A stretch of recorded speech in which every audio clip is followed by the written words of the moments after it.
Breakfast news కి స్వాగతం. రావణ కాష్టం ఈ పదం మీరు వినే ఉంటారు. రావణ కాష్టం ఎప్పుడు రగులుతూనే ఉంటుంది అని అంటారు. ఎందుకంటారు అలాగా అంటే సామాన్యంగా ఈ రావణ కాష్టం పదం అనేది రాజకీయాల్లో కూడా చాలా వింటూ ఉంటాం మనం. అంతెందుకు టీడీపీ కూడా రాష్ట్ర రావణ కాష్టం 2 ఏళ్ల క్రితం చాలా సీరియస్ ప్రోగ్రామ్ చేసింది స్టేట్ లో. ఏంటి అసలు రావణ కాష్టం అంటే ఎందుకు రగులుతూ ఉంటుంది అంటే, రావణాసురుడు రావణ బ్రహ్మ అంటారు. ఆయన చాలా యజ్ఞాలు యాగాలు చేస్తాడు. అందులో వాడిన యజ్ఞ సామాను ఆ పుల్లలు కర్రలు అవన్నీ కూడా ఆయన చనిపోయాక చితిలో వేస్తారు. అందుకే కాష్టం ఆరదు, ఎప్పుడు జ్వలిస్తూ ఉంటుంది అని అంటారు. అయితే రాష్ట్రాన్ని రావణ కాష్టంతో ఎందుకు పోలుస్తారు అంటే, విధ్వంసం లేదా ఎప్పుడు చూసినా ఏదో ఒక గొడవలు ఆరని మంటల్లాగా వ్యవహరిస్తున్నప్పుడు దానికి దీనికి పోలికను పెడుతూ ఉంటారు. నిజంగా రాష్ట్రంలో ఈ 5 ఏళ్లు రావణ కాష్టంలానే ఉంది, అనేక విషయాల్లో అది రగులుతూనే ఉంది అన్నది కళ్ళారా చూసాం. కానీ ఎన్నికలకి నెలన్నర ముందు మళ్ళీ అటువంటి రావణ కాష్టాన్ని రగిల్చే ప్రయత్నమే ఏపీ సీఎం జగన్ గారు అండ్ కో చేశారా అంటే అవుననే సమాధానమే వినిపిస్తాం.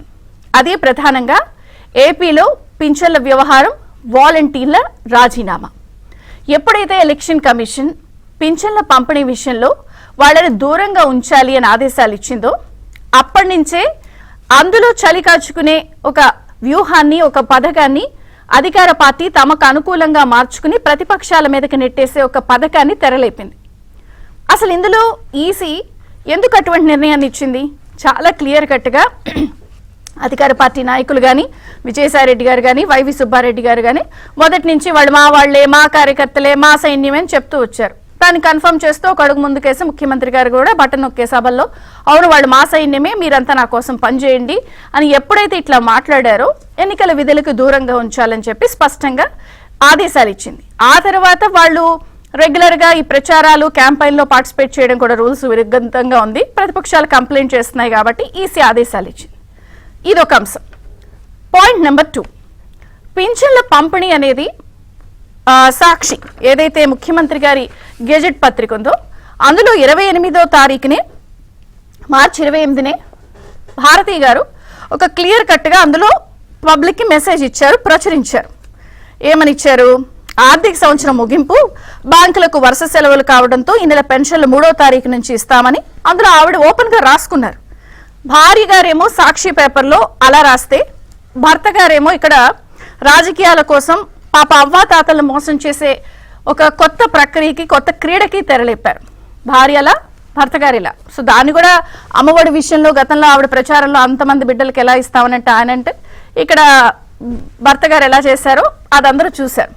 ఆవిడ అలా రాస్తే ఇక్కడ ముఖ్యమంత్రి గారు 3వ తారీఖున ముగింపు వల్ల ఆర్థిక సంవత్సరం 3వ తారీఖుని ఇస్తాము అని చెప్పి క్లియర్ కట్గా రాస్తే, చంద్రబాబు గారు అలాగే ప్రతిపక్షాలు పింఛన్లు ఇవ్వడానికి అవ్వాతాతలకు అడ్డుకున్నాయంటూ ఒక పథకం ప్రకారం ఈసీ ఇచ్చిన ఆదేశాలను తమకు అనుకూలంగా మార్చుకుంటూ రెచ్చగొట్టి వాళ్ళను ఉసిగొల్పే ప్రక్రియకి తెరతీశారు. ఇది ఎంత స్థాయిలోకి వెళ్ళిందంటే వాళ్ళని మూకుమ్మడిగా బలవంతపు రాజీనామాలు చేసే ప్రక్రియకి తెరలేపారు. నిన్న ఒక్క కృష్ణా జిల్లాలోనే మచిలీపట్నంలోనే దాదాపుగా 400 రాజీనామాలు మూకుమ్మడిగా ఒకే ఫార్మాట్ లో ఉన్నాయి. అంటే జస్ట్ సంతకం పేరు తేడా ఒకే ఫార్మాట్ అన్ని. దాన్ని కూడా చాలా మంది ఏమనుకున్నారంటే బలవంతపు రాజీనామాలు చేయిస్తారు, అందులో వాళ్ళు మేము జగన్ గారి కోసమే చేస్తున్నాము, క్రియాశీలకంగా చేస్తున్నామని చెప్పినా ఇలా రాజీనామాల తతంగానికి కూడా తెరలేపే అవకాశం ఉందని ముందే ఫిబ్రవరి 10వ తేదీన ఆంధ్రజ్యోతి ప్రత్యేక కథనాన్ని ప్రచురించింది. వాలంటీర్లకు బ్రేక్, ఎన్నికల కోసం వైసీపీ పెద్ద మాస్టర్ ప్లాన్ వేస్తోంది, సో వాళ్ళందరితో కూడా ముక్కుమ్మడి రాజీనామాలు చేయిస్తారు. ఇది పాయింట్ నెంబర్ 2. ఈసీ ఆదేశాలను ఇలా మలుచుకున్నారు. వాళ్ళ రాజీనామాలు ఇలా జరగబోతాయని ఆంధ్రజ్యోతి ఫిబ్రవరి 10ని చెప్పింది. మార్చి 28న సాక్షి పత్రికలు అసలు 3వ తేదీ నుంచే వాళ్ళు ఇస్తాం డబ్బులు అని అన్నారు.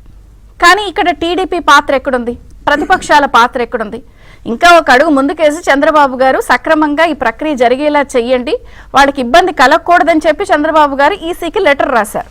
కానీ ఇవన్నీ కన్వీనియంట్ గా వదిలేసి ఒక అవుట్డేటెడ్ స్ట్రాటజీని తెర మీదకి తెచ్చారు. ఎమ్మెల్యేలు, అభ్యర్థులు, అధికారులు అగ్నికి ఆజ్యం పోస్తూ రాజీనామాలు చేయిస్తూ వాళ్ళందరితో వాలంటీర్లని, లబ్ధిదారులకి, పింఛన్ దగ్గరకి వెళ్ళి చంద్రబాబు గారు ఇలా చేస్తున్నారు, చెప్పండి అంటూ ఆడియో వీడియో మెసేజ్లు అవి ఎంత లీక్ అవడం ఎంత సంచలనం కలిగిస్తోందంటే మరి ఇదంతా పథకం ప్రకారమే ప్రీ ప్లాన్డ్గా ఇవన్నీ తయారు చేసి పెట్టుకున్నారా? తాజాగా మళ్ళీ ఒక ఆడియో ఎప్పుడైతే ఈ రాజీనామాల తర్వాత కూడా కొన్ని ఆడియోలు హల్చల్ చేస్తున్నాయి. Please play that audio. నమస్కారం. మా అమ్మగారు తాతగారు ఎలా ఉన్నారండి? నేను మీ వాలంటీర్. గత 4 సంవత్సరాల నుంచి ప్రతి నెల 1వ తారీఖు మీ ఇంటికి వచ్చి పింఛను అందించడం నా అదృష్టంగా భావించాను. నన్ను క్షమించండి. చంద్రబాబు నాయుడు, పవన్ కళ్యాణ్, బీజేపీ కలిసి చేసిన దుర్మార్గం వల్ల ఈ నెల వచ్చే నెల నేను మీ ఇంటికి వచ్చి పింఛను ఇవ్వలేకపోతున్నాను. 2 నెలల తర్వాత మన ప్రభుత్వం, మన ఆఫీస్ గారు గెలవగానే నేను మళ్ళీ మీ ఇంటికి వచ్చి పింఛను ఇస్తాను. రైట్, క్లియర్ కట్గా చూశారు కదా. చంద్రబాబు గారు, ప్రతిపక్షాలు, బీజేపీ, పవన్ కళ్యాణ్ అడ్డుకుంటున్నాయన్నారు. 28నేమో 3ని ఇస్తామన్నారు. వాలంటీర్లు రాజీనామా చేసే ప్లాన్ ఉంటుందని ఆంధ్రజ్యోతి ముందే చెప్పింది. ఈసీ వాళ్ళని దూరంగా ఉంచమని చెప్పింది. చంద్రబాబు గారు సక్రమంగా ఇవ్వాలి ఇవన్నీ అని చెప్తే మరి ఎక్కడిక్కడ ప్రతిపక్షాల ఇన్వాల్వ్మెంట్ ఉందో అర్థం కావట్లేదు. ఖజానా ఖాళీ అయిందని ఆరోపణలు వినిపిస్తున్నాయి. 13,000 కోట్ల రూపాయల అస్మదీయ కాంట్రాక్టర్లకి పనులు కాకపోయినా పంచిపెట్టేశారన్న ఆరోపణలు ఉన్నాయి. మరి 2,000 కోట్ల రూపాయలు పెన్షన్లు ఇవ్వడానికి మరి ఖజానాలో లేవా? సరే, దానికి కూడా డబ్బులు ఉన్నాయని చెప్పి సిఎస్ చెప్తున్నప్పటికీ కూడా అడ్డుకున్నారు అనే స్ట్రాటజీని ఒకసారి మనం విశ్లేషిద్దాం. సామాన్యంగా అధికారంలో ఉన్న వాళ్ళని ఎవరు అడ్డుకోలేరు. అధికారం ఉన్నప్పుడు వాళ్ళని అడ్డుకునే సాయి శక్తులు ప్రతిపక్షాలకు కానీ వివిధ వర్గాలకు కానీ ఉండవు. అధికారంలో ఉన్న వాళ్ళకి అర్ధబలం, అంగబలం, వ్యవస్థ, సిస్టమ్ అన్ని వాళ్ళ అదుపులో ఉంటాయి. వాళ్ళని అడ్డుకునే సాహసం ప్రతిపక్షాలకు ఉండదు. కానీ ప్రతిపక్షాలను అడ్డుకునే శక్తి, సామర్థ్యం అధికార పక్షానికి ఉంటుంది. కానీ ఇక్కడ రివర్స్ స్ట్రాటజీ అలవాటైపోయి అధికార పక్షమే మళ్ళీ ప్రతిపక్షాలు మమ్మల్ని ఇవ్వనివ్వకుండా అడ్డుకున్నాయి అనే ఒక కొత్త అస్త్రానికి తెరతీసి వాలంటీర్లతో మూకుమ్మడి రాజీనామా చేసి అవ్వాతాతలకు పింఛన్లు ఇవ్వకుండా ఆపి 3వ తారీఖుని ఇస్తామని ముందే పబ్లిష్ చేసుకుని ఈసీ ఇచ్చిన ఆదేశాలని తమకు అనుకూలంగా చేసుకున్నటువంటి అంశం పాచిక పారుతుందా? ఒకసారి కొంచెం మనం వెనక్కి వెళితే తెలంగాణలో కూడా మనం ఇటువంటి రాజకీయాన్ని చూసాం. ఏ పథకం ఆగిపోయినా అక్కడ ఖజానా ఖాళీ అయ్యి జీతాలు ఇవ్వడానికి ఇబ్బందులు వచ్చినా, ఒక రైతు బంధు అమలు చేయడానికి ఇబ్బందులు వచ్చిన ఎలక్షన్ టైంలో లాస్ట్ మూమెంట్లో మీరు రీకాల్ చేసుకుంటే కేసీఆర్ గారు కూడా ఎప్పుడు కాంగ్రెస్ మీదకి నెట్టేసేవారు. ప్రతిపక్షాలు అడ్డుకుంటున్నాయి, కాంగ్రెస్ ఇవ్వనివ్వకుండా చేస్తోంది. అధికార పక్షాన్ని ఎక్కడా కూడా ప్రతిపక్షం అడ్డుకోలేదు. అర్ధబలం, అంగబలం అన్ని కూడా అధికార పార్టీకి ఉంటాయి. సో ఇవన్నీ చూశారు. కేసీఆర్ చేతగానితనం అవుతోందని క్లియర్ కట్గా ప్రజలు మ్యాండేట్ ఇచ్చేశారు. కాంగ్రెస్ గెలిచింది. మరి ఇక్కడ అటువంటి స్ట్రాటజీ మరి ఈయన కూడా అవలంబిస్తున్నారో ఏమో. సామాన్యంగా ఇలా చెబితే ప్రజలు నమ్మేసి ప్రతిపక్షాలని టార్గెట్ చేసి ఇచ్చి అనేంత పరిస్థితి ఉండదు. మరి అక్కడ ఇచ్చిన మ్యాండేట్ ఇక్కడ కూడా రిపీట్ అయ్యే అవకాశం ఉందా? మరి ఏదైతే ఈ రావణ కాష్టంలా వాలంటీర్ల అంశాన్ని, పింఛన్ల అంశాన్ని రగిల్చి చలి కాచుకునే ఈ పథకం ఫలికి ఈ పింఛను వంచిన వ్యవహారం ఇప్పుడు ఏపీ రాజకీయాన్ని ఎలక్షన్స్ కి 4 రోజుల ముందు కుదిపేస్తున్న నేపథ్యంలో ఎన్ని అంశాలు చర్చిద్దాం. మనతో పాటు జాయిన్ అయ్యారు ప్రముఖ రాజకీయ విశ్లేషకులు డివి శ్రీనివాస్ గారు, టీడీపీ నుంచి నీలాయపాలెం విజయ్ కుమార్ గారు, బీజేపీ నుంచి యార్లగడ్డ రామ్ కుమార్ గారు. అందరికీ స్వాగతం. నీలాయపాలెం విజయ్ కుమార్ గారు, మీతో ప్రారంభిస్తాను. 40 రోజుల ముందు గోలేంటి, రాజీనామాలేంటి, పింఛన్ ఇవ్వడాన్ని అడ్డుకున్నది మీరే అంటారు. ఓ పక్కనేమో అన్ని క్లియర్ కట్ గా క్రానలాజికల్ గా ఏం జరిగిందో కనపడుతుంది. నువ్వే చెప్పు కదా గోల్ అని. సో గోల్ చేస్తున్నారు. ఓకే. సో ఇక్కడ బేసిక్ గా 3 ఇష్యూలు అమ్మా. ఒకటి వాలంటీర్లతో ఎలా మనం పని చేయించుకోవాలి, ఎలా మన యొక్క పార్టీకి సంబంధించి ప్రచారం చేసుకోవాలి అని గత 3-4 సంవత్సరాలుగా వాళ్ళు చేస్తున్న రకరకాల దీనికి ఈ ఎన్నికల పరాకాష్ట. ఓకే, ఒకటి. 2, అసలు గవర్నమెంట్ దగ్గర డబ్బులు ఉన్నాయా లేవో అన్నది మనకు అన్నారు. సిఎస్ గారు చాలా సైలెంట్ స్పెక్టేటర్ అమ్మా. ఆయన పాపం దాన్ని జగన్రెడ్డి గారి వ్యక్తిగా చాలా మంచి వ్యక్తి, చాలా మంచి పొజిషన్లో చేశారు మా గవర్నమెంట్లో ఇప్పుడు కూడా. కానీ ఆయన చేతిలో ఏం లేదు ఇప్పుడు. ఆయన మనం అని కూడా వేస్ట్. ఎందుకంటే చీఫ్ సెక్రటరీలు ఏమంటారు, ఐఏఎస్ ఆఫీసర్ల చేతిలో నుంచి గవర్నమెంట్ వెళ్ళిపోయి చాలా కాలం అయిపోయింది. సరే. 3వది డిస్ట్రిబ్యూషన్. డబ్బులు ఉండి కూడా డిస్ట్రిబ్యూషన్ చేయించలేకపోతున్నాము అని సిఎస్ గారు చెప్పారు. మిగతా వాళ్ళు చెప్పారు 10 రోజులు పడుతుందని సిఎస్ గారు కూడా చెప్పారు. ఫెయిల్యూర్. సో 3 విషయాలు. వాలంటీర్లు ఒక్క క్వశ్చన్ పక్కన పెడతాం. Welcome to second. గవర్నమెంట్ దగ్గర డబ్బులు ఉన్నాయా? ఇప్పుడు లాస్ట్ మంత్ మార్చిలో మీరు బాగా గమనించాలి దీన్ని. ఈ 5 సంవత్సరాల్లో మొట్టమొదటిసారిగా 1 నెలంతా అప్పు తీసుకోకుండా గడిపింది వైకాపా ప్రభుత్వం. చాలా గొప్పది. మార్చి నెలలో ఆర్బీఐ ద్వారా 1 పైసా కూడా అప్పు రాలేదు.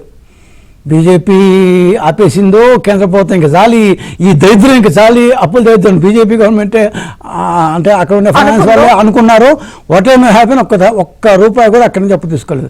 కానీ నెలకు 5-6 వేల కోట్ల రూపాయలు అప్పు తీసుకుంది, ఆయన బండి నడవదే. మరి ఎలా నచ్చింది? ఏపీఎండిసి ద్వారా ముందుగానే ఆలోచించి బాండ్లు జారీ చేయించి 7,000 కోట్ల రూపాయలు APMDC corporation, Andhra Pradesh mining development corporation, mineral development కార్పొరేషన్కి వస్తే అక్కడి నుంచి వాళ్ళ డబ్బుల్ని వీళ్ళు ట్రాన్స్ఫర్ చేసుకున్నారు. 7,000 కోట్ల రూపాయలు ఒక కార్పొరేషన్ నుంచి గవర్నమెంట్ ట్రాన్స్ఫర్ చేసుకుంది. పాయింట్ 1. పాయింట్ 2, ప్రతి నెల గవర్నమెంట్కి 9-10 వేల కోట్లు వస్తాయమ్మా రెగ్యులర్ ఇన్కమ్. రఫ్లీ లాస్ట్ టైం ఆదాయం 17,000 crores ఉంది. ఏపీఎండిసి నుంచి వాళ్ళ బాండ్లని లాగేసుకున్న 7,000 ప్లస్ 10,000.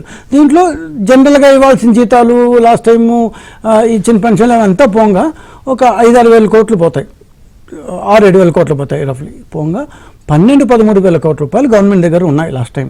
ఏం చేశారు?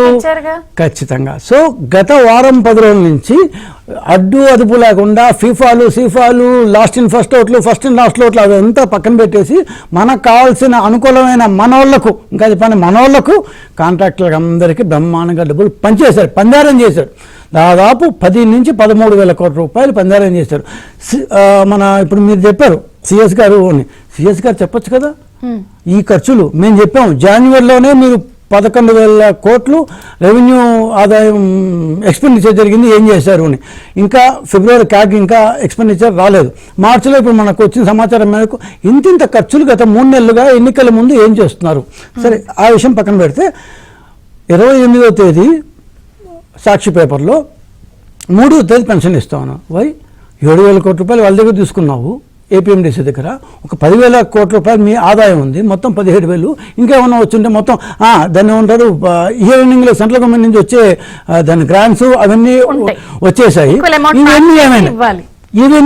ఇవన్నీ పనిచేసి సిగ్గు లేకుండా మా దగ్గర డబ్బులు లేదని మార్చి 31 ఒక రోజు ఎక్స్ట్రా ఉంటుంది మార్చి నెలలో. సో ఈ 5 రోజులు తర్వాత ఇస్తామని 28వ తేదీ 27వ తేదీ చెప్తే 28 పేపర్లో వచ్చింది. సో 27వ తేదీ మీరు దాని ముందు కూడా తీసుకున్నారేమో. సో వాళ్ళకి చాలా క్లారిటీ ఉందమ్మా, డబ్బులు ఎవరికి ఇవ్వాలి, ఎవరికి ప్రయారిటీ. పేదల ప్రయారిటీ కాదు. పెన్షన్ ఒక 2 రోజులు లేట్ అయితే వాళ్ళ మీద వస్తే పోద్ది. మన వాళ్ళకి డబ్బులు ఇచ్చుకోవడం ముఖ్యం, మనం తర్వాత వస్తాయో లేదో తెలియదు. మన వాళ్ళకి డబ్బులు ఇచ్చుకోవడం ముఖ్యం, మన కాంట్రాక్టర్కి డబ్బులు ఇచ్చుకోవడం ముఖ్యం. డబ్బులు మొత్తం 10 రోజుల పాటు బొక్కేశారు. ఇంకా ఇంతకంటే బూతు పదం నాకు రావట్లేదు. అంత 12-13 వేల కోట్ల రూపాయలు బొక్కేసి చివరికి వచ్చేటప్పటికి పెన్షనర్లకి 1,600 కోట్లు అవుతుంది. మనం 2,000 కోట్లు కానీ కాదు, 1,600 కోట్లే ప్రతి నెల అయ్యేది. 1,500 నుంచి 1,630 ఆ ప్రాంతంలో అవుతుంది. 1,600 కోట్లు కూడా లేకుండా ఈ గవర్నమెంట్ తన గవర్నమెంట్ని నడిపింది. కొత్త సంవత్సరంలోకి వచ్చింది, ఒక్క పైసాకు లేకుండా. సో తప్పేవరిది? గవర్నమెంట్ డబ్బులు పెట్టుకోలేదు. డబ్బులు పెట్టుకుంటే లాస్ట్ పాయింట్కి వస్తాను, డిస్ట్రిబ్యూషన్. వాలంటీర్కి లాస్ట్లో వస్తాను. డిస్ట్రిబ్యూషన్ ఈరోజు చెప్తున్నాను నేను. ఈ సెక్రటరియట్లు ఉన్నారు కదా, వాళ్ళు దాదాపు 15,004 గ్రామ పంచాయతీ సెక్రటరీలు ఉన్నాయమ్మా. వీళ్ళు కాకుండా విఏఓలు, గ్రామ పంచాయతీ కార్యదర్శులు అంటారు, వాళ్ళు 13,500 మంది ఉన్నారు. దీంట్లో 1,25,000 మంది ఈ గ్రామ సెక్రటరియట్లో వర్క్ చేస్తున్నారు. వీళ్ళందరూ గవర్నమెంట్ ఎంప్లాయీస్. 1,25,000 మంది గ్రామ సెక్రటరియట్ ఎంప్లాయీస్, 13,000 మంది విఏఓలు, మొత్తం 1,38,000 మంది గవర్నమెంట్ దగ్గర నువ్వు కా అంటారు, అంటారు, నువ్వు పో అంటే పోయేదానికి సిద్ధంగా ఉన్నారు. చీఫ్ సెక్రటరీ గారి దగ్గర డబ్బులుంటే ఇవాళ ఆర్బీఐలో మంగళవారం, ఆయనకు మంగళవారం బిజినెస్ కామన్నా కాబట్టి ఇవాళ మంగళవారం 4,000 కోట్ల రూపాయలు అప్పు తీసుకోకుండా ఆల్రెడీ అప్లై చేస్తున్నారు. నిజంగా మీకు చిత్తశుద్ధి ఉంటే 4,000 కోట్ల రూపాయలు అప్పు తీసుకోకుండా ఈ 1,38,000 గవర్నమెంట్ ఉద్యోగుల చేతికి డబ్బులు ఇస్తే ఒక్క గంటలో పంచుతారమ్మా. లబ్ధిదారులు ఉండేది 64 లక్షల మంది దాన్ని లబ్ధిదారులు. ఒక్క సచివాలయం పరిధిలో 427 మంది లబ్ధిదారులు మాత్రమే ఉన్నారు ఒక్కొక్క సచివాలయం పరిధిలో. అంటే 11 మంది ఉద్యోగులు ఉన్నారు. నేను ఈ విఏఓలు కాకుండా చెప్తాను. 11 మంది ఉద్యోగులు, ఒక్కొక్కరు 30 మందికి ఇస్తే గంటలో పంచేయచ్చు. జగన్మోహన్ రెడ్డి గారు గంటలో పెన్షన్లు పంచవచ్చు. 10 రోజులు కాదు, 10 గంటలు కాదు, గంటలో మొత్తం 427 మంది ఒక్కొక్క సచివాలయం పరిధిలో ఉంటారు. గంట పడుతుంది, ప్రొవైడెడ్ మీ దగ్గర డబ్బులుంటే. దమ్ముంటే మీకు ఇవాళ ఆర్బీఐలో అప్పు తీసుకోకుండా, నిజంగా అప్పు తీసుకోకుండా మీ కనుక పెన్షన్ మంచితే మీరు చెప్పినట్టు మేము స్టాప్ చేసినట్టు లేకపోతే ఇంకో స్టాప్ చేసినట్టు మీ దగ్గర డబ్బులు లేవు Fine. సరే ఇది పక్కన పెడితే వాలంటీర్లు అమ్మ వాలంటీర్లు మా మేనమామ కొడుకులు వాలంటీర్లు మా అత్త కొడుకులు వాలంటీర్లు మా వాళ్ళు బాబాయ్ కొడుకులు ఈ టైపులో మా వాళ్ళే మేమంతా ఒకటే అని అక్కడ ధర్మాన ప్రసాదరావు దగ్గర నుంచి మన నాన్నగారు దాకా రకరకాల మంది చివరికి ముఖ్యమంత్రి సాక్షాత్ ముఖ్యమంత్రి కూడా 2 నెలల క్రితం మీరందరూ మా వాళ్ళే నా వాళ్ళే మా పార్టీ వాళ్ళే అని 100 సార్లు చెప్పారు. మేమేందయ్యా పోయి ఎన్నికల కమిషన్ చెప్పింది మీరే చెప్పారయ్యా, ఒకసారి కాదు కొన్ని 100 సార్లు. ఒక్కసారి మా పేపర్ లేవద్దు, మీ సాక్షి పేపరే ఇందాక నన్ను చంద్రగారు చెప్పింది మీ యొక్క గెజిట్ పేపరే చేసి ఒక్కసారి తీసుకుంటే మా వాళ్ళు మా పార్టీ వాళ్ళు 100,000 సార్లు మీరే నొక్కి ఒక్కానించారు. అవన్నీ ఎలక్షన్ కమిషన్ దృష్టికి వెళ్ళాయి, పరిగణలో తీసుకుంది, నువ్వు చెప్పిన దృష్టిలోకి వెళ్ళాయి. సో ఇవన్నిటిని మీరు చెప్పుకొని మేమేదో ఆపేశారని మా మీద పట్టలేకంటే ఇప్పుడు చెప్తున్నాం మీ దగ్గర డబ్బులు ఉంటే ఇవాళ పంపిణీ చేయండి. 138,000 మంది ఉద్యోగులు మీ దగ్గర పెట్టుకున్నారు. ఆల్ ఆర్ గవర్నమెంట్ ఎంప్లాయీస్, అందరూ గ్రామ స్థాయిలోనే ఉంటారు, పట్టణ స్థాయి కాదు, కనీసం టౌన్కు రాదు, మండలం కాదు, అందరూ గ్రామ సచివాలయంలో ఉంటారు. వాళ్ళందరూ ఒకవేళ వాళ్ళ దగ్గర డబ్బులు ఇస్తే పోతాయంటే వాళ్ళందరూ గవర్నమెంట్ ఉద్యోగులు, వాళ్ళ పెన్షన్లు, వాళ్ళకి కావాల్సిన ఎమాల్మెంట్స్ అన్నీ మన దగ్గర ఉన్నాయి. సో ఒకవేళ 1-2 పోయినా కూడా, ఒకవేళ ఎవరన్నా ఇట్లా బ్లాక్ షీప్ ఉంటే కూడా ఆ డబ్బులు ఎక్కడికి పోవు. సో మీ దగ్గర డబ్బులు ఉంటే అందరికీ ఆంధ్రప్రదేశ్లో 64 లక్షల మంది పెన్షన్ తీసుకోవాలనుకుంటే గవర్నమెంట్ డబ్బులుంటే దమ్ముంటే ఇవాళ పెన్షన్ని 1 గంటలో, ఒకే గంట, నేను ఎక్కువ తీసుకోపోవట్లేదు, వాలంటీర్లు అందరినీ 2,56,000 మంది వాలంటీర్లు పక్కన పెడితే 1 గంటలో, నేను చాలా పక్కగా చెప్తాను, ఒక్కొక్క సచివాలయంలో 427 మంది మాత్రమే ఉంటారు, 11 మంది ఉద్యోగులు ఉన్నారు. వీళ్ళపైన ఒకవేళ సూపర్వైజ్ చేయాల్సి వస్తే విఏఓలు 13,500 మంది ఉన్నారు. 138,000 మంది చేత మీరు చేయించలేరా? ఊరికే ఎందుకండి, ఆడలేక మధ్యలో పోడు ఉంటారు. మీ దగ్గర డబ్బులు లేవు, అప్పులు చేస్తారు, ఉన్న డబ్బులు మీ కాంట్రాక్ట్లో దోచిపెట్టారు, బొక్కేశారు. అదంతా వదిలేసి మా మీద పడేవాటిలో అర్థం ఏమని చెప్పండి. మాట్లాడదాం. డివి శ్రీనివాస్ గారు నమస్తే అండి, బ్రేక్ఫాస్ట్ న్యూస్ కి స్వాగతం. ఇక్కడ మొత్తం 3 స్ట్రాటజీలు కనపడుతున్నాయి. ప్రజల్ని రెచ్చగొట్టి ఉసిగొల్పడం ప్రతిపక్షాలు చేస్తున్నాయని, వాలంటీర్ల జీవితాల్ని బలిపెట్టడం, 3 ఖజానాలో లేదు, దాన్ని అనుకూలంగా ఈసీ నిర్ణయాన్ని వాడుకోవడం. ఎట్లా చూస్తారు ఇదంతా? అందరికీ గుడ్ మార్నింగ్. పాము తన పిల్లల్ని తనే తింటుందన్నమాట. ఇప్పుడు వాలంటీర్లని తినే విషనాగులాగా వైసీపీ మారిందా? వాలంటీర్లని తయారు చేసినటువంటి వైఎస్ఆర్ కాంగ్రెస్ పార్టీ జగన్మోహన్ రెడ్డి ఇప్పుడు ఆ వాలంటీర్లనే మింగేస్తున్నాడు అనేది వాళ్ళ చర్చనీయాంశం అన్నమాట. ఎందుకంటే ఇప్పుడు ఈ వాలంటీర్లు అనేది ఇది ఒక 6వ వేలు లాంటిది.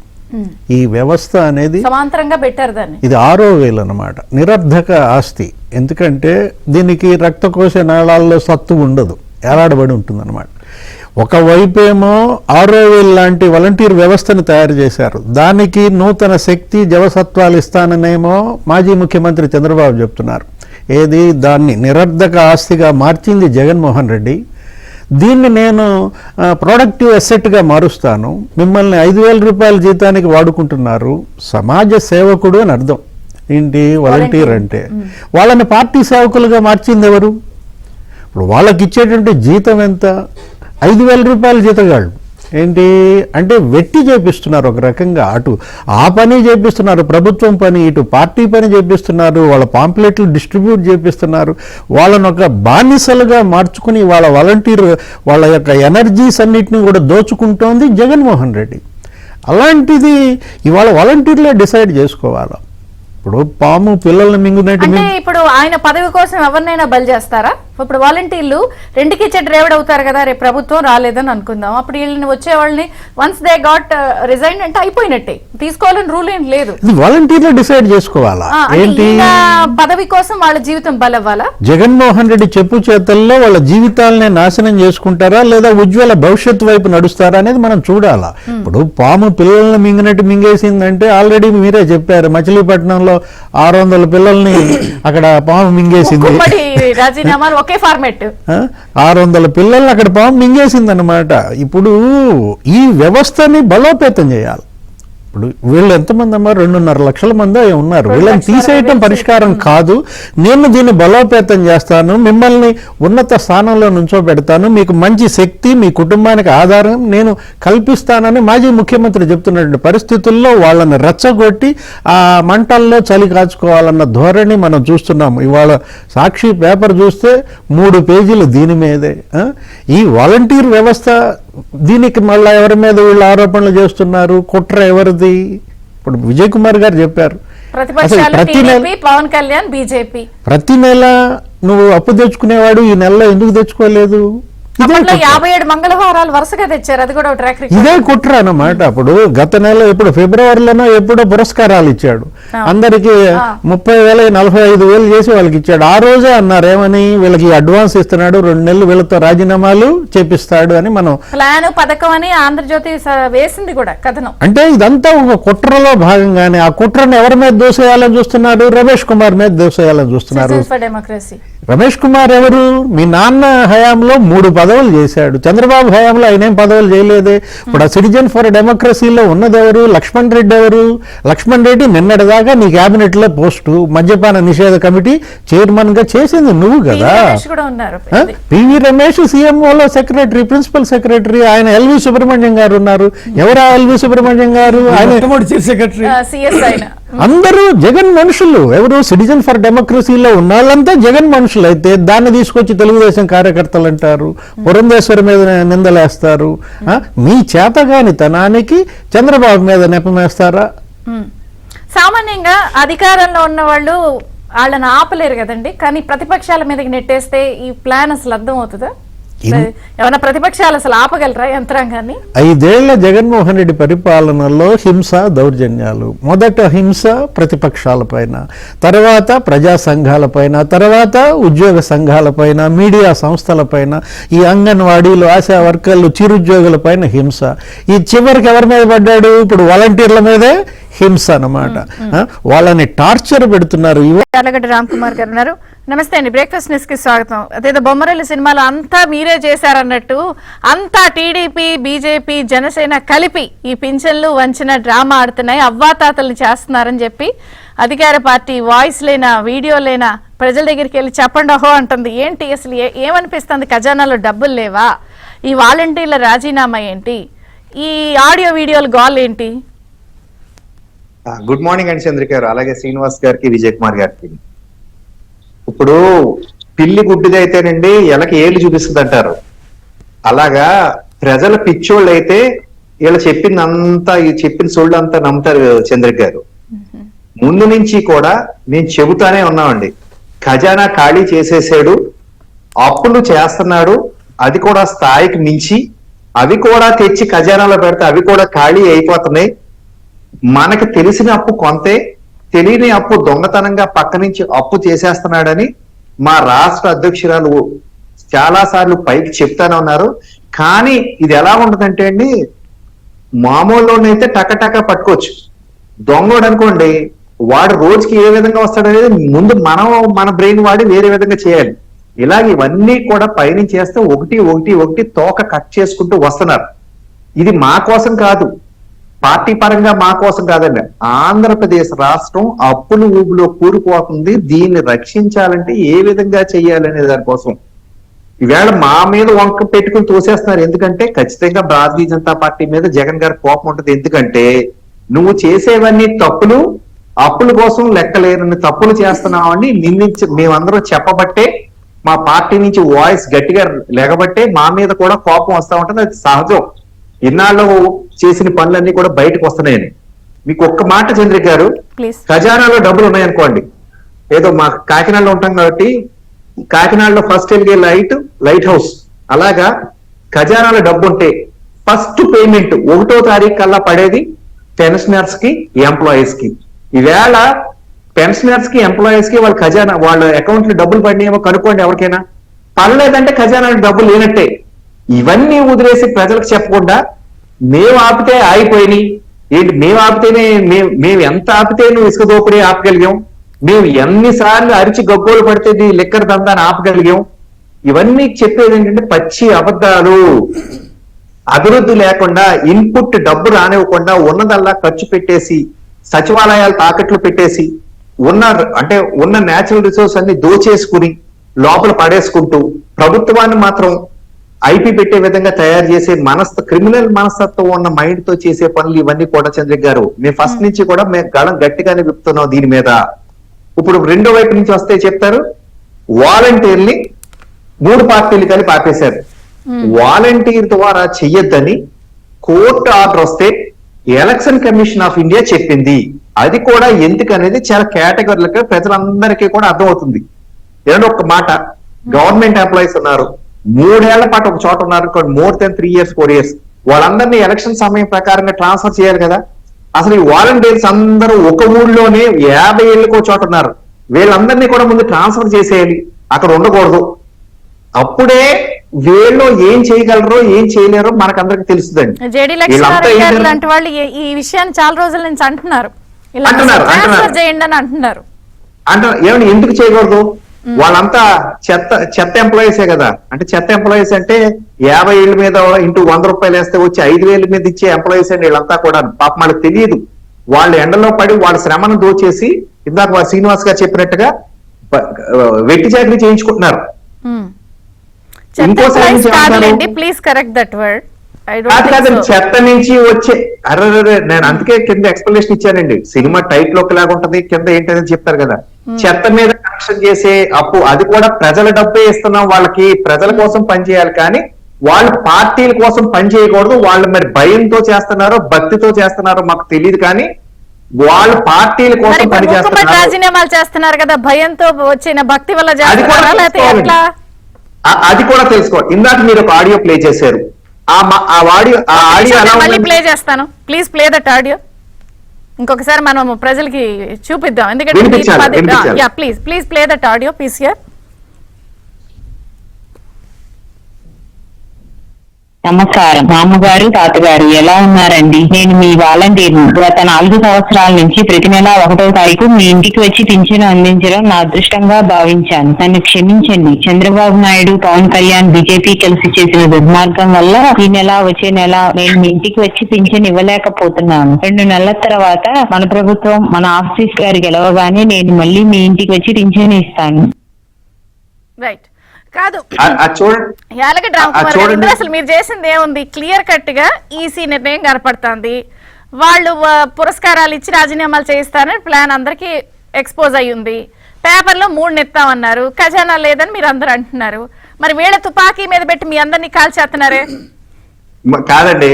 ఇప్పుడు ఆవిడ నాకు తెలిసి ఆవిడ ఒక 25-30 ఏళ్ళు ఉన్న వయసు ఆవిడే మాట్లాడినాడు. ఇప్పుడు ఎంతో కొంత అంటే మెచ్యూర్ ఉన్నది. ఏదో ఓటో క్లాస్ సంటోడు మాట్లాడినట్టు మాట్లాడుతున్నా. అది ఆడియో ఏమన్నా అంటే ఆవిడ మాట మనసు నుంచి వచ్చిన మాట అంటారా లేదా పేపర్ అలా చూసి చదువుతుందంటారా? మీరు అది చూస్తే ఏమర్థం అవుతుంది మీకు? అంతే, సో క్లియర్. అంటే ప్రజలు పిచ్చోడు. ఇందా ఫస్ట్ నుంచి అదే చెప్తున్నాను, ప్రజలు పిచ్చోడు కాదు, ఇవన్నీ కూడా గమనిస్తున్నారు. ఏమంటే ఒక మాట, వర్షాకాలం అయిపోయాక ఇప్పుడు వేసవకాలం వస్తుందంటే నీటి ఎద్దటి వస్తుంది, ప్రజలకు డ్రింకింగ్ వాటర్ అందించాలి. So simple. ఏమంటే ఫస్ట్ పంట అయిపోయాక 2వ పంట వచ్చేటప్పటికి రైతులకి నీటి ఎద్దటి వస్తుంది, పంటల కోసం అనేది కావాలి. ఇప్పుడు పవర్ వేసవకాలం వస్తుందంటే పవర్ ఎక్కువ కన్స్యూమ్ చేస్తారు, వాటి కోసం థర్మల్ కావాలంటే బొగ్గు కావాలి. బొగ్గు ఇంకో 2 నెలలు అయిపోతుందంటే ఇప్పుడే మనం ఆర్డర్ ఇచ్చుకోవాలి. ఇలా ఫోర్కాస్ట్, ప్రీ ప్లానింగ్, ఇవన్నీ ఎందుకు చెప్తున్నారంటే ఇవన్నీ ఫోర్కాస్ట్ ప్రీ ప్లానింగ్ చేసుకుంటేనే కదా గవర్నమెంట్ అనేది వీళ్ళకి అధికారం ఇచ్చింది నడిపించడానికి. ఇవన్నీ వదిలేసి అంటే ముందు ఇలా జరిగితే ఎలక్షన్స్ వస్తున్నాయని తెలీదా? ఎవరెవరిని ఆపుతారనేది తెలీదా? వాలంటీర్స్ అనేది పార్ట్ ఆఫ్ ది గవర్నమెంట్ అని మీరు చెప్తున్నారు కదా, వాళ్ళ మీదకి ఏం వస్తాయనేది మీకు తెలీదా? పోనీ మీకు తెలియదే అని యాక్టింగ్ చేసేస్తున్నారు అనుకోండి. అప్పులు మేము ఆపుతున్నామని ముందు నుంచి కూడా మేము అటాక్ చేస్తున్నామని మీకు తెలీదా? అప్పులు ఆగుతాయని తెలీదా? వాలంటీర్స్ ట్రాన్స్ఫర్ చేస్తారని ఇప్పుడు జేడీ లక్ష్మీనారాయణ గారు చెప్పారన్నారు. ఇవన్నీ మీకు వినపడదా? సరే, మీరు గదిలోకి వచ్చిన వీడియో ఏమైనా ఆడుకుంటూ మేము 4 గోళ్ల మధ్యనే ఉంటాం మాకేం తెలియదు అంటే అది వేరే విషయం, అది వేరే డిబేట్కి వెళ్దాం. ఇవన్నీ తెలిసి కూడా చేయలేదంటే కేవలం మీరు నెపం మా మీదకి నెట్టేద్దామని చూస్తున్నారా, మీరు ఎలా చేయాలని చూస్తున్నారా అని ప్రజలు ఖచ్చితంగా అన్ని తెలుసు చంద్రి గారు. మనం మరొకసారి కాకపోతే తెలియని వాళ్ళకి మనం ఎక్స్ప్లెయిన్ చేయడానికి ఇవన్నీ కూడా పెడుతున్నామండి. ఇంత క్రానలాజికల్ గా ఎవరు ఏంటి ఏం జరిగింది అని క్లియర్ గా కనపడుతున్నా వాళ్ళ భుజం మీద పెట్టి మిమ్మల్ని కాల్ చేస్తున్నారు ఒకటి, రెండు వాళ్ళ జీవితాలతో కూడా ఆడుకుంటున్నారు కదా. కరెక్ట్ అండి. ఒకటి ఏంటంటే ఇందాక నేను చెప్పాను, బలవంతంగా చేస్తున్నారా భక్తితో చేస్తున్నారా.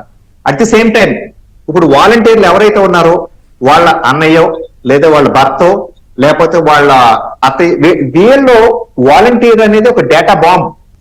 వాళ్ళ సెల్ ఫోన్ లో ఉన్న డేటా అంతా కూడా పక్కకు తీసి వీళ్ళు, మీరు కావాలంటే గమనించండి, పార్టీలో ఉన్న వాళ్ళు వేరే సెల్ ఫోన్ నుంచి మీకు ఇవన్నీ వచ్చినాయి అని చెప్పి ఒక్కొక్కరికి చేస్తున్నారండి. వాలంటీర్ మీకు రాలేకపోతున్నారు, ఈ రోజు ఎందుకు రాలేకపోతున్నారని డబ్బు కారణం చెప్పరు, ఇది ఆపేస్తున్నారని చెప్తున్నారు. డబ్బు లేదు రావట్లేదని ఈ డేటా అంతా కూడా వీళ్ళ సెల్ ఫోన్ కట్ చేయాలి లేకపోతే వాళ్ళు ఈమెయిల్స్ కట్ చేయాలని ఎలక్షన్ కమిషన్ మాట్లాడింది కాబట్టి ముందుగానే ఈ డేటా అంతా పక్కకు పెట్టేసి ఈ డేటా వాళ్ళ కుటుంబానికి సంబంధించిన వాళ్ళందరూ కూడా ఎలక్షన్ క్యాంపెయినింగ్ వాడుకుంటున్నారండి. ఈ వాలంటీర్లు పెన్షన్ ఇవ్వకూడదని ఎందుకు చెప్పారంటే, ఇప్పుడు కాదండి, ఇంచుమించుగా నెల రోజుల ముందు నుంచి కూడా, నెల 2 నెలల అంతకుముందు కూడా ఖాళీ ఉన్నవాడల్లా వైసీపీ నాయకుడు అంతా కూడా వెళ్ళి ఈ డబ్బు వాళ్ళ జేబుల నుంచి ఇస్తున్నట్టుగా కూడా చెప్తున్నారు. ఈ డబ్బు అనేది గవర్నమెంట్ ఇచ్చే పెన్షన్ అనేది గవర్నమెంట్ నుంచి వచ్చేది. ఏ పిన్ కోడ్ కో ప్యాలెస్ ఉంది దీనికి, ఏమన్నా అమ్మేమన్నా పెన్షన్లు ఇస్తున్నాడా? కాదు కదండి, గవర్నమెంట్ నుంచే డబ్బు. ఈ డబ్బు మళ్ళీ ఈయన కావాలనుకోండి వేల కోట్ల రూపాయలు వాళ్ళకి సంబంధించిన రెడ్ టీమ్ కొన్న కాంట్రాక్టర్లు మాత్రం ఇస్తారు.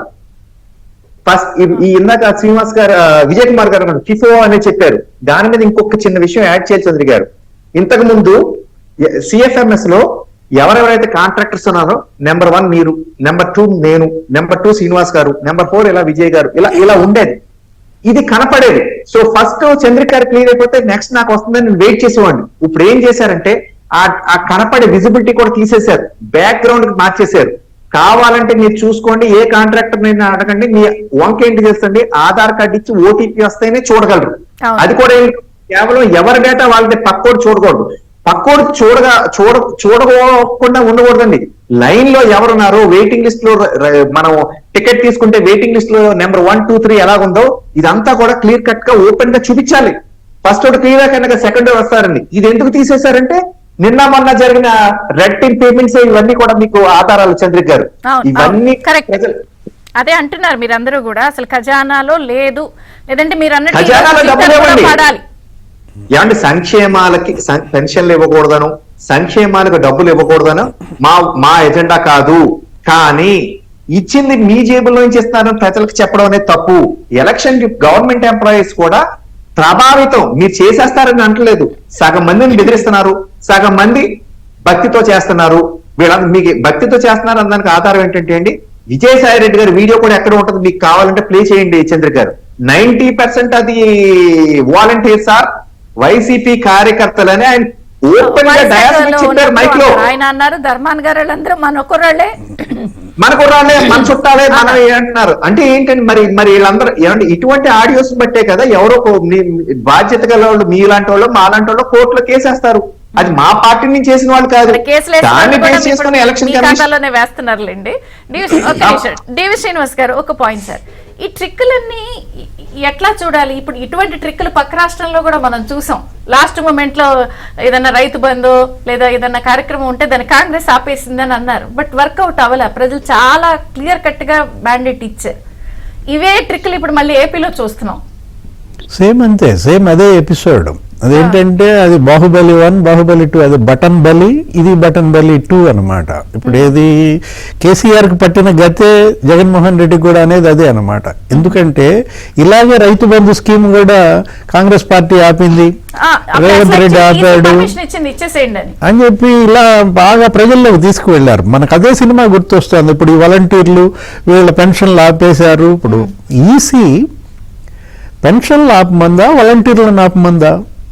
వాళ్ళ పంపిణీని వీళ్ళ ద్వారా ఆపమంది. సిఈసి ఇచ్చిన ఆదేశాలేంటి, వీళ్ళు చేస్తోంది ఏంటి? అంటే సిఈసి ఇచ్చినటువంటి ఆదేశాలకే రాజకీయ రంగు పులుముతారా?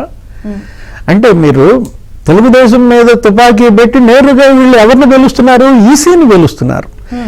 ఎన్నికల సంఘం దీనిపైన చర్యలు చేపట్టాలి. తనిచ్చినటువంటి ఆదేశాలకి ఇలా పొలిటిసైజ్ చేస్తున్నారు, ఇలా రాజకీయం అంటగట్టి కేంద్ర ఎన్నికల సంఘం ఆదేశాలనే ప్రజల్లో ఈ విధంగా తప్పుడు ఆలోచనలు పెంచుతున్నారంటే దీనిపైన తక్షణమే కేంద్ర ఎన్నికల సంఘం వైసీపీకి నోటీసులు ఇవ్వాలి. ఏంటి ఈసీ ఆదేశాలను వక్రీకరిస్తారు. ఈసీ ఆదేశాలనే ఇంతగా వక్రీకరిస్తున్నారంటే ఎలా బ్లాక్మెయిల్ చేస్తున్నారు. ఇన్నాళ్ళు జగన్మోహన్ రెడ్డి పరిపాలన మొత్తం బ్లాక్మెయిలే అన్నమాట. జనాన్ని బ్లాక్మెయిల్ చేయడము, ఇప్పుడు వాలంటీర్లను బ్లాక్మెయిల్ చేసే పరిస్థితికి వచ్చాడు. అంటే ఓటమి భయం కనపడుతోంది. తను ఓడిపోతున్నాను అని జగన్మోహన్ రెడ్డి ముందే ఒక దీనికి వచ్చేసాడు, నిశ్చిత అభిప్రాయానికి. ఓడిపోతున్నాను కాబట్టే ట్రెజరీ ఖాళీ చేశాడు. రాబోయే ప్రభుత్వం మళ్ళా ఎన్డీఏ ప్రభుత్వం వస్తోంది కాబట్టి మొత్తం వాళ్ళకి ఖాళీ చిప్ప చేతికిస్తున్నాడు. మొత్తం అంతా తుడిచిపెట్టేశాడు. ఇప్పుడు విజయ్ గారు చెప్పినా, రాము గారు చెప్పినా ఏంటి, ఒక్క 15 రోజుల్లో 13,000 కోట్లు డ్రా చేస్తారా? అసలు ఆ బడ్జెట్ రిలీజ్ ఆర్డర్ ఇచ్చింది ఎవరు? అతని పైన చర్యలు తీసుకోవాలా ఎవరు? రాబోయే ప్రభుత్వం కాని పనులకు కూడా ఇచ్చేసారు. ఇప్పుడు మంగళగిరి నియోజకవర్గంలో అనేది కూడా చర్చ ఉంది కదా, అసలు ఎవరన్నా సరే పని చేసిన దాన్ని బిల్లులు చెల్లిస్తారు కానీ అవని పనులకు కూడా చెల్లించేసారు. అసలు ఇంతవరకు ఏ జీవోలో కూడా ఆ టెర్మినాలజీ చూడాల. ఏంటి పని పూర్తి కాబోయే వాటికి అదనపు నిధులంట.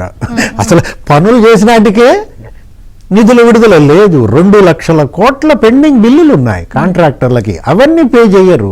కానీ ఎవరు పే చేస్తారు? పెద్దిరెడ్డి రామచంద్రారెడ్డి బిల్లులు పే చేస్తారు, బుగ్గన నియోజకవర్గంలో బిల్లులు పే చేస్తారు, పులివెందుల నియోజకవర్గంలో బిల్లులు పే చేస్తారు. కిక్ బ్యాక్స్ ఇచ్చే వాళ్ళ బిల్లులు మాత్రమే పే చేస్తారు. ఆ తీసుకున్నటువంటి ఆ డబ్బుల్ని రేపటి ఎన్నికల్లో వీళ్ళు ఖర్చు పెట్టాలి. ఈ విధంగా ప్రజలన్నీ అర్థం చేసుకుంటున్నారు. జగన్ తత్వం జనానికి బాగా బోధపడింది.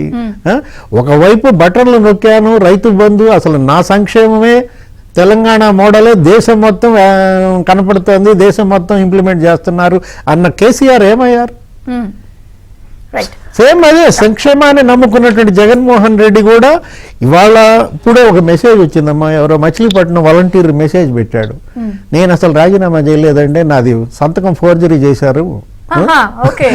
అంటే 600 రాజీనామాలు ఇవాళ మచిలీపట్నంలో చేసి వాళ్ళ సంతకాలు పెట్టారా? వాళ్ళవి కూడా ఫోర్జరీ సంతకాలు మూకుమ్మడిగా చేశారు, ఒకే ఫార్మెట్ లో ఉన్నాయి. దీనికి పేరునే సమాధానం చెప్పాలి. అది కనుక నిజంగా ఫోర్జరీ సంతకాలు అయితే మరి వాళ్లే దానికి ఎన్నికల్లో ప్రలోభాలు పెట్టకూడదు, వాళ్ళని చేయకూడదు అనేది ఈ షెడ్యూల్ తర్వాత వచ్చే ఎవరికైనా వర్తించే నిబంధన. ఈ వాట్సాప్ మెసేజ్లు, ఈ వీడియో ఆడియోలు ఇవన్నీ డెఫినెట్ గా ప్రలోభ పెట్టడం కిందకే వస్తాయి కదా. మీరేమనుకోకపోతే ఇందాక మీరు చూపించిన ఇంకొకసారి ఆడియో. నమస్కారం. మా అమ్మగారు, తాతగారు ఎలా ఉన్నారండి? నేను మీ వాలంటీర్ని. గత 4 సంవత్సరాల నుంచి ప్రతి నెల 1వ తారీఖు మీ ఇంటికి వచ్చి పింఛను అందించడం నా అదృష్టంగా భావించాను. నన్ను క్షమించండి. చంద్రబాబు నాయుడు, పవన్ కళ్యాణ్, బీజేపీ కలిసి చేసిన దుర్మార్గం వల్ల ఈ నెల వచ్చే నెల నేను మీ ఇంటికి వచ్చి పింఛను ఇవ్వలేకపోతున్నాను. 2 నెలల తర్వాత మన ప్రభుత్వం, మన ఆఫీస్ గారు గెలవగానే నేను మళ్ళీ మీ ఇంటికి వచ్చి పింఛను ఇస్తాను. ఏమా, ఈ భాష మనందరం ఆంధ్రప్రదేశ్లో వాడుక భాషలో ఎవరన్నా అటు మాట్లాడుకుంటామా? మీకు పింఛన్ ఇవ్వడం నా అదృష్టంగా భావిస్తున్నాను. నేను నీతో చెప్తానా? ఒక వాలంటీర్ ఏమ్మా ఈసారి పెన్షన్ రాలేదు, దాని రాయలసీమ భాష, కోస్తా భాష యాక్సెంట్తో మాట్లాడతారు. అంతేగాని సజ్జల భార్గవరెడ్డి గారి ఫ్యాక్టరీలో డబ్బింగ్ ఆర్టిస్టుల చేత, వాయిస్ ఓవర్ మెసేజ్ల చేత దాని కాగితంలో రాసి టైప్ చేసి దాన్ని చదువుతూ దాన్ని ఒక ఇది చేసి అది వాలంటీర్లు అందరికి పంపించి వాళ్ళ ద్వారా బెనిఫిషియరీకి పంపించి ఇంత ఇది బ్యాక్గ్రౌండ్లో మీరు చేస్తున్నప్పుడు ఎవరన్నా ఒక మెసేజ్, ఇప్పుడు మీరు 3 సార్లు వేశారు కాబట్టి అందరూ చూశారు కదా, ఎక్కడన్నా వాలంటీర్ మాట్లాడినట్టు లేకపోతే మామూలు మనం రోజువారీ ఇవ్వలేదు బా పెన్షన్ నాది తిరుపతి, ఏమ్మా ఈసారి పెన్షన్ ఇవ్వలేదు బాబా, లేదు చేశారు, ఓ 2 monthsలో మొత్తం వచ్చేస్తుందిలే అంటాం, లేకపోతే ఇంకో దీంట్లో ఇంకో చేస్తాం మాట్లాడతారు. అంతేగాని భార్గవరెడ్డి గారు ఇంత చీప్ టెక్నిక్లు బాగాలేదు సార్. నువ్వు చిన్నపిల్లాడు, ఇంకా పైకి రావాల్సిన వాడివి. మీ నాన్న పైకి వచ్చేసారు కాబట్టి నువ్వు ఒక్కడే అట్టు చెప్పు. ఇట్లాంటి మరి ఇంత చీప్ ఇదా కొద్దిగా డెవలప్ అయ్యావనుకో బాగుంటుంది. ఇంకోటమ్మా, ఇక్కడ ఏం చేస్తున్నారంటే పెన్షన్ అనేది ఇదేదో కేవలం వైఎస్ఆర్సీపీ వాళ్ళు స్టార్ట్ చేసినట్టు, ఇంతకుముందు ఎప్పుడు పెన్షన్లు ఇవ్వనట్టు, పెన్షన్ అనేది గర్వంగా చెప్తున్నాను, ఈ దేశంలో మొట్టమొదటిసారిగా పెన్షన్, పేదలకు పెన్షన్, ఉద్యోగులు కాదు పేదలకు పెన్షన్ అనే మాట్లాడింది 1982 అప్పుడు ఇంకా అధికారంలో రాలేదు. 1982 ఎన్నికల ప్రచారంలో స్వర్గీయ ఎన్టీఆర్ మాట్లాడాడు. 1982లో కడప జిల్లా లక్కిరెడ్డిపల్లికి పోయినప్పుడు అక్కడ ఉన్నప్పుడు ఆయన నేను అధికారంలోకి వస్తే 30 రూపాయలు ఆ రోజుల్లో 1982లో 30 రూపాయలు నేను పేదలకు పెన్షన్ ఇస్తానని ఆ రోజు చెప్పారు. మీరు ఎవ్వరు కాదు బాస్, మీరేం దాని మీద రాయల్టీలు స్టాంపులు వేసుకోనక్కర్లేదు. 30 రూపాయలు ఆయన అధికారంలోకి వచ్చిన తర్వాత 1983లో ఆయన దాన్ని ఏమంటారు 30 రూపాయలు ఇస్తే 85లో దాన్ని 50 చేశారు. 95లో చంద్రబాబు నాయుడు గారు వచ్చిన తర్వాత 89లో కాంగ్రెస్ ఏం మార్చలా, ఆ 50 అట్లే ఉండింది. ఆ మాట కూడా మనం చెప్పుకోవాలి. 95లో చంద్రబాబు నాయుడు వచ్చిన తర్వాత దాన్ని 75 రూపాయలు చేశారు. 2004లో రాజశేఖర్ గారు వచ్చాం 200 చేశారు. 2014లో మేము వచ్చిన తర్వాత ఒకేసారి 5 ఇంతలు పెంచాం, దాన్ని 1000 రూపాయలు చేసాం. 2018లో దాన్ని 2 ఇంతలు చేసి 2000 రూపాయలు చేస్తాం. మీరు వచ్చి దశల వారీగా అంటూ ఈ రోజుకి శుద్ధంగా పెన్షన్ ఇవ్వడం దీంట్లో 3000 చేశారు. మేము ఇచ్చిన హామీ ప్రకారం 4000 రూపాయలు ప్రతి ఇంటికి, ప్రతి పేదవారి ఇంటికి ఉషోదయాన ఖచ్చితంగా 4000 రూపాయలు, 3000 కాదు.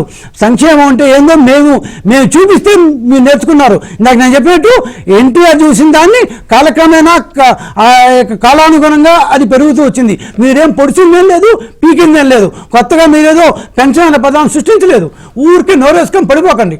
ఇట్లాంటి దాన్ని డబ్బింగ్ ఆర్టిస్టుల చేత, ఇట్లాంటి వాయిస్ ఓవర్ ఆర్టిస్టుల చేత ఇష్టం వచ్చినట్లు మీరు దాని వాయిస్ మెసేజ్ సృష్టించి అది అందరికి పంపించి ఇదా ఎన్నికలు గెలిచే విధానం? చేసి కనీసం సిగ్గుండాలి మీరు చెప్పేదానికి.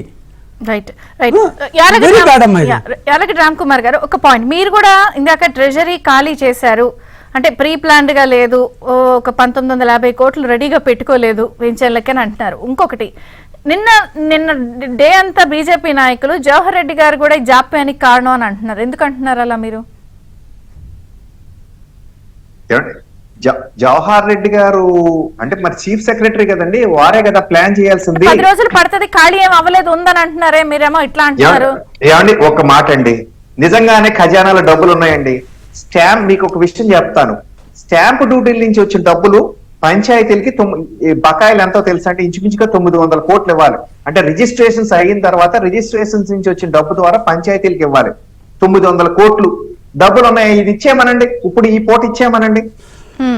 ఆరోగ్యశ్రీ బిల్స్ 1000 కోట్లు బకాయిలు ఉన్నాయి. అవి పేదలకు చేయాల్సిన వైద్య సేవలన్నీ కూడా వెనక తిరిగి పంపేస్తున్నారండి గవర్నమెంట్ హాస్పిటల్స్ వాళ్ళు. అవి ఇచ్చేయమనండి. కొన్ని కాంట్రాక్టుల సంగతి ఇవి సంగతి బలిసోళ్ళ సంగతి వాళ్ళు చెప్తారు, కానీ కాంట్రాక్టర్స్ డబ్బు ఒప్పతే రోడ్లు లేరు, ఇవి డెవలప్మెంట్స్ ఆగిపోతాయని మనకు తెలుసు. ఇవి కదండి వాళ్ళు చేయాల్సింది. ఈవేళ మీకు ఒక ఎగ్జాంపుల్ చెప్తానండి. మాకు దగ్గరలో ఉన్న పంచాయతీలో వైసీపీ సర్పంచే ఆయన అంటే స్ట్రీట్ లైట్లు ఎలగట్లేదని సిగ్గు, ఇంక గెలిచినందుకు పోతే పోయింది, ఇంకో 1-2 నెలలే ఉంటాను, ఈ తర్వాత వైసీపీ ఎలాగ గెలవకుండా వేరే వాళ్ళు గెలిస్తే వాళ్ళకు అంటే వాళ్ళకి అప్పచెప్పేసి పెత్తనం అని చూస్తున్నాడు. స్ట్రీట్ లైట్ వెళ్ళకపోతే ఆయన జేబులో డబ్బులు తీసేస్తున్నారంట. ఎక్కడైనా పాట్ హోల్స్ ఉంటే ఆయన జేబులో డబ్బులు ఆయన సొంత ట్రాక్టర్ తో రబ్బిష్ తీసుకొచ్చి ఫిల్అప్ చేసి చేస్తున్నారండి. ఇది పల్లెటూరులో పరిస్థితి. ఇవన్నీ కూడా తెలుసండి ఎక్కడికక్కడ, కానీ వాళ్ళకి మాత్రం ఖచ్చితంగా చెప్తానంట, ఒరే బాబు మీరు గెలిపించినందుకు నా దోలు తీరుస్తున్నారా, నా జేబుల్లో డబ్బులు పెట్టి 2 ఎకరాలు అమ్మి ఇవన్నీ మీకు ఏం తిన్నారంటే ఎవరు గెలవమన్నాడు మా కోసం అని వాళ్ళు అడుగుతున్నారంట. అంటే ప్రజలు కూడా వీళ్ళకి ఒకసారి శాస్తి జరగాలి ఇలా గెలిచిన వాళ్ళు కానీ చూస్తున్నారు చంద్రిక గారు.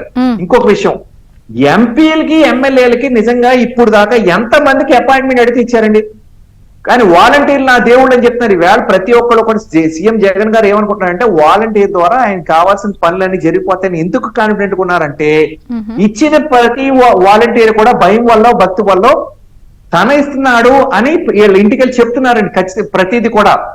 అందుకనే వీళ్ళంటే అంత ప్రేమ జగన్ గారికి. ఖజానాల డబ్బు 100% లేదు, 100% లేదు. 10 రోజులు పంపిణీ అంటున్నారు. ఇప్పుడు ఓపెనింగ్ లో ఆయన లెక్క చెప్పారు 15,000 గ్రామ వార్డు సచివాలయాలంటే 1.26 లక్షల సిబ్బంది ఓవరాల్ గా ఉన్నప్పుడు గంటలో అయిపోద్దని అంటున్నప్పుడు 10 రోజులు పంపిణీ అంటే నిజంగానే ఆ ఖజానా ఖాళీ అయిందని అనుకోవాలా? లేదు కాబట్టి లోపల అప్పులు శాంక్షన్ అవుతాయి వచ్చాక ఇద్దానికి. విఆర్ఓలు, విఆర్ఏలు, పశువుల డాక్టర్లు, గోపాల మిత్రాలు, అసలు లెక్క లేనంత మంది 1,66,000 మంది ఎంతమంది ఉన్నారండి? 1,26,000 దాకా.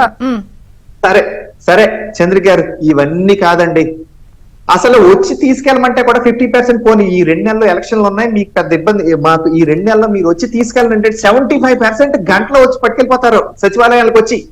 అసలు అది కూడా ఇబ్బంది కాదు. మనం అనుకున్నట్టు ఫిజికల్లీ హ్యాండిక్యాప్ లో వయసులో పెద్దవారు వాళ్ళందరికీ ఇవ్వాల్సింది ఎన్ని ఉంటాయండి? ఒక 25% లోపే ఉంటాయి. మిగతా అందరూ వెంటనే వచ్చి పట్టుకెళ్ళిపోతారు. అయినా కానీ అది కూడా ఇబ్బంది కాదు, మన దగ్గర అంతమంది మెన్ ఉన్నారు ఇచ్చేయడానికి అని మీకు ఇందాక లెక్కలు చెప్తున్నాం. ఇవన్నీ కూడా కేవలం ఏంటంటే ఖజానాలో డబ్బులు లేవు, డిస్ట్రిబ్యూషన్ సిస్టమ్ ఏమీ ఇబ్బంది కాదు, డబ్బు లేకపోవడమే. అదే ఉంటే ఒక్క నిమిషం రామ్ గారు ఏదో పాయింట్ రైజ్ చేస్తున్నారు. ఇప్పుడు జవహర్ రెడ్డి గారిని ఎందుకు అంటున్నారు అంటే రోజులు అంటున్నారు. అన్ఫార్చునేట్లీ ఏంటంటే జవహర్ రెడ్డి గారు కాదు సారీ అమ్మా, జవహర్ రెడ్డి గారు కూడా గవర్నమెంట్కి తానా తందానా అంటున్నారు. ఎందుకంటే 10 రోజులు ఆంధ్రప్రదేశ్ గవర్నమెంట్కి ప్రతిరోజు వచ్చే ఆదాయం 300 నుంచి 350, 370 కోట్లమ్మా. ఆదివారాలు అటు ఇటు ఉంటుంది. సో 10 రోజులు అంటే 3,500, 4,000 కోట్ల రూపాయలు ఆదాయం రావాలి. సో ఆల్రెడీ 4,000 కోట్ల రూపాయలు ఆర్బీఐ నుంచి వాళ్ళు తీసుకున్నారు, ఒక 3,000 కోట్ల రూపాయలు తీసుకున్నారు. సో 7,000 కోట్లు వస్తే 4,000 చిల్లర కోట్లు జీతాలు కావాలి, ఒక 1,600 కోట్లు దాని పెన్షన్లు కావాలి. మొత్తం కలిస్తే 6,000 క్రోర్స్ అవుతుందమ్మా దాని రఫ్లీ. సో 10 రోజులు పెట్టుకుంటే ఆయన లెక్క ప్రకారం జీతాలు ఇది మొత్తం చెల్లించవచ్చు. ఎందుకంటే ఉన్న డబ్బంతా ఖాళీ చేసి సున్నాకి తెచ్చేశారు కాబట్టి ఖజానాని. 10 రోజులు అంటే రోజుకి 350, 330 కోట్లు లెక్కన గవర్నమెంట్కి వచ్చే ఖజానాకు వచ్చే ఆదాయం బేస్ చేసుకుంటే 3,000 కోట్లు వస్తుంది. బ్యాంకులో నుంచి దాని ఆర్బీఐ నుంచి 4,000 కోట్లు. అందుకని ప్రధాన కార్యదర్శి కూడా గవర్నమెంట్కి తాళం వేస్తున్నారు. అందుకని అందరూ ప్రధాన కార్యదర్శిని తప్పుడుతున్నారు.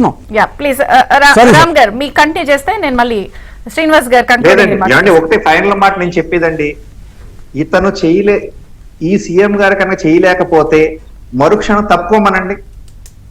ఆపద్ధర్మ గవర్నమెంట్ లో ఉన్న చీఫ్ సెక్రటరీలు వీళ్ళంతా కూడా ఏం చేయాలో వాళ్ళు చేయగలరు.